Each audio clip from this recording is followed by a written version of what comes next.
Moi j'ai choisi le mot se dépasser parce qu'en voile on se dépasse toujours.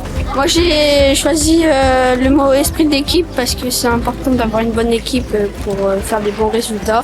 Moi j'ai choisi le mot autonomie parce que sur l'eau, on peut être confronté à des problèmes et il faut être autonome. Moi j'aime bien les sensations et j'aime bien être sur l'eau, t'as l'impression d'être plus libre, enfin.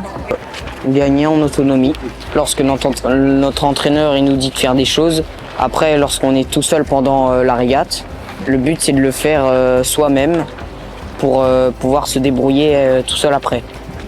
Moi je trouve que surtout la voile c'est un sport d'esprit d'équipe. Ouais. Quand par exemple t'en as un qui se sent mal, tu peux vraiment compter sur les autres et enfin dès que t'as un problème tu peux compter sur les autres, c'est vraiment un esprit d'équipe. On se fait confiance mutuellement et c'est comme ça que ça se passe. Je vais choisir l'autonomie parce que j'ai commencé la voile dans le golfe du Morbihan et le golfe soit on le regarde depuis la terre sur les sentiers côtiers, soit on navigue dessus. Par contre, naviguer, c'est un challenge dans le sens où on peut pas forcément revenir à bon port avec les courants très très forts.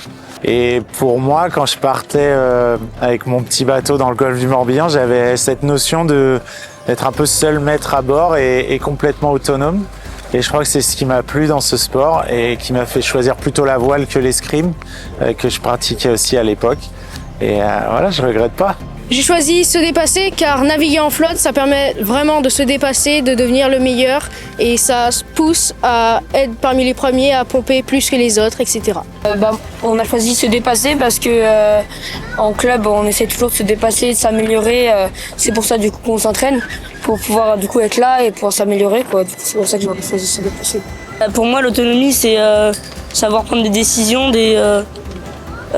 essayer des nouvelles choses et s'amuser en fait. Et réussir à naviguer tout seul. C'est pour ça qu'on s'entraîne, savoir plus tard faire ce qu'on veut tout seul sans avoir besoin de quelqu'un.